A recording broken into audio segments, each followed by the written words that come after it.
In 1870, John D. Rockefeller owned one refinery, one of dozens in Cleveland. Nothing about his oil was better than anyone else's oil. His prices were competitive. His product was standard. By 1880, he controlled 90% of all oil refined in the United States. He had not discovered new oil. He had not invented a better refinery. He had done something nobody else in the industry had thought to do.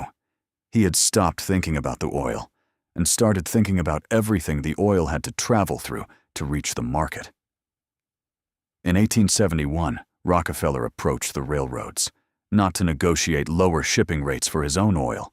He negotiated something far more dangerous, a rebate on every barrel his competitors shipped. For every dollar a rival oil producer paid to ship their product, a portion of that dollar came back to Rockefeller. His competitors were paying to move their own oil to market, and simultaneously funding Rockefeller's expansion. Every barrel they shipped made him stronger. Every customer they served made it harder for them to afford to serve the next one. They were not competing with Rockefeller. They were paying him every time they tried to. Within a decade, the economics had become impossible for anyone outside his system. The oil producers who refused to join Standard Oil found their shipping costs rising every quarter, not because the railroads were being unreasonable, because Rockefeller had made the railroads an extension of his own infrastructure.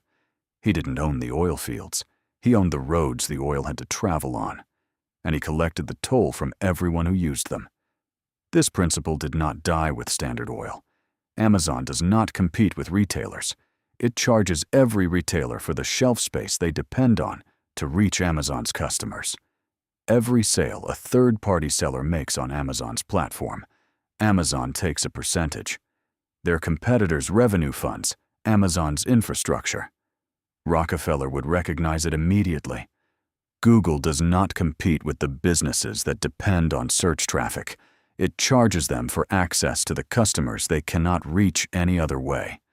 Shopify does not compete with the stores built on its platform. It charges every store a monthly fee for the infrastructure they cannot build themselves. The pattern is identical across 150 years of business history. Own the infrastructure. Collect from everyone who needs it. Let your competitors' growth fund your expansion. Rockefeller was asked once how he had built Standard Oil. He said he had simply looked at where the money had to go before it could become profit, and positioned himself there first. Not in the oil. In the journey the oil had to make. The businesses that dominate industries are rarely the ones with the best product. They are the ones who own what every other product depends on to reach the market. If this is how you think, you belong in the cold ledger. The ledger is open.